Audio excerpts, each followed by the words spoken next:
Number 7 Washington beating number 8 Oregon 36-33 doesn't really tell me a whole hell of a lot about who's better. I know that one is going to be ranked higher than the other because Washington beat Oregon.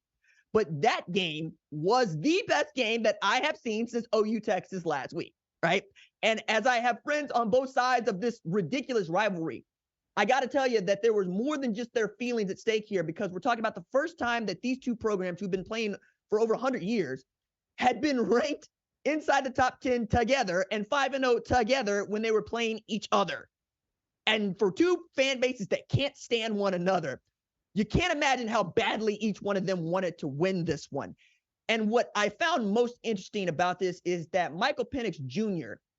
got an opportunity to show what I had asked him to show earlier in the week. You'll remember I said that Husky fans told me they got a Heisman winner at quarterback in Michael Penix Jr. And I said, this is the game to show it.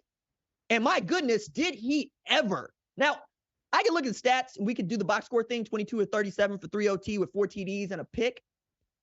But it was in winning time, when you absolutely need to go down the field and get a score, that I got to see the Michael Penix Jr. that Husky fans knew was there the whole time.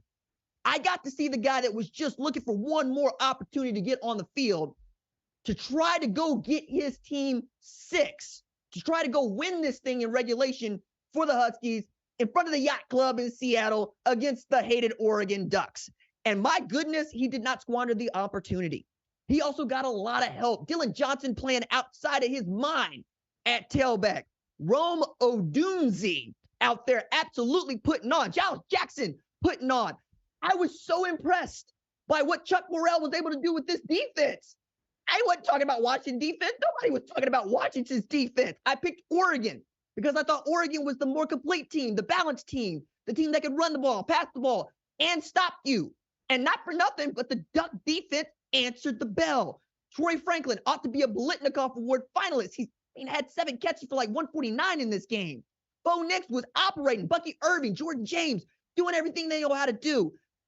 But this game came down to coaches and their decisions or mistakes. Okay? If I was going to tell somebody who didn't watch the game to one stat to tell me what this was about, it would be look at who converted their 4th downs and look at who did not. Now, I've always thought it was controversial to go for it on 4th down, but you will only go for it on 4th down if you understand that you're going to go get it, right? There are programs that that's part of their DNA. And I think Dan Lanning wants it to be part of their DNA. So heading into halftime, you have an opportunity to kick a field goal, get 3 points, right? And get the ball back to start the second half. But he wanted to be aggressive. He says, that's who we're going to be. We're going to go for it on 4th down. They turn the ball over on downs. Now, I would have wanted to take the points because I think that the name of the game is scoring them, not converting 4th downs. Okay? That's 1. 2 is you had opportunities here where you could have punted the ball, gave it back to Michael Penix Jr. and them, perhaps inside the 20, and make them do what you had to do at the end, which is go the length of the field and try to go get 6. But if you took the 3 there, you at least have to go get a touchdown and then the 2-point conversion for them to beat you. I'm saying that Dan Lanning lost this game for Oregon. The Oregon players did not. And Dan said what he said the last time he played Washington, which is the last time that he lost to Washington. Hey, this game is 100% on me. You can say that the first time. But if you say it the second time, we don't necessarily believe you. Because the thing that college football coaches tell us that they want from us is to learn from our mistakes. How are we supposed to feel about you going for it on 4th down when you know that it didn't work the first 2 times you tried? And how are we supposed to feel about your play calling if you're going to come to a post game following a loss to Washington and say it's 100% on me? You got to do better than that at this point. And frankly, we're paying much closer attention to what coaches are doing in these winning time situations because they have led to some really interesting outcomes. Like earlier, Notre Dame, Marcus Freeman, 10 men on the field against Ohio State. Mario Cristobal choosing to run the ball instead of taking a knee. Now we got Dan Lanning, who had an opportunity to punt the football and or kick for a field goal, and he decided, hey, no, we're just going to go for it.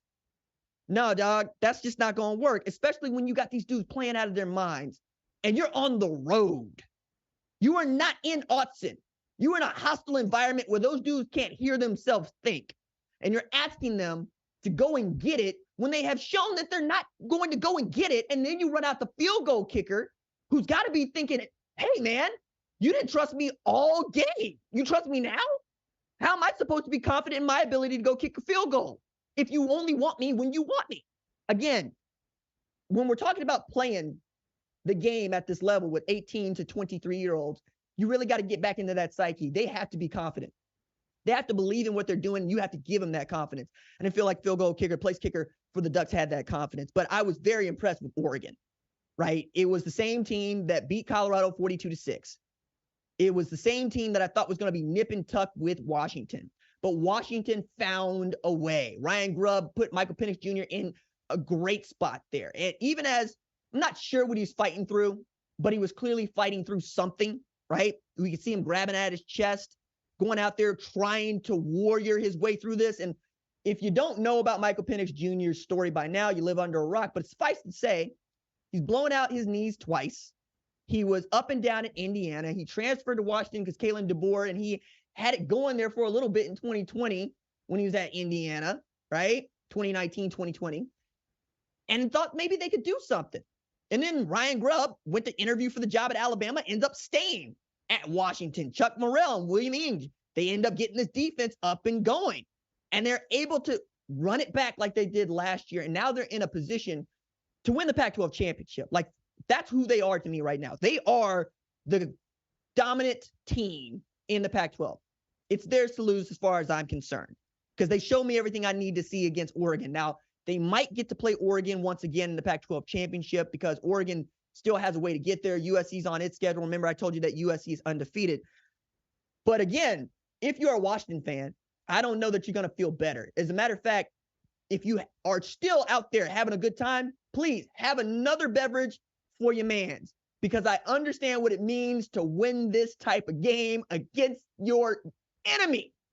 It's so sweet. And the NFL, pro football, will never, ever get that feeling, because you live and die with this team that you went to school with, that you were raised to love, that you have parents, that you have friends, that you have acquaintances that went to both schools. Your enemy's over there for the day.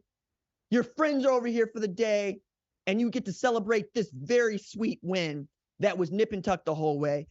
I'm impressed with Washington. I'm impressed with Oregon. I have a conundrum about what I'm going to do with Oregon a little bit later on. But I got to say, if Oregon gets back to this spot and they get to play Washington in the Pac-12 championship, I want Dan Lanning to learn from this day. Just because you're aggressive doesn't mean that y'all always got to be aggressive. Sometimes you got to go score points, because 3 points can change the complexion of a football game that is in the balance with the clock running out. Thank you for watching the #1 college football show. Please remember to subscribe to the channel and like this video so that you don't miss any of the best college football coverage in America.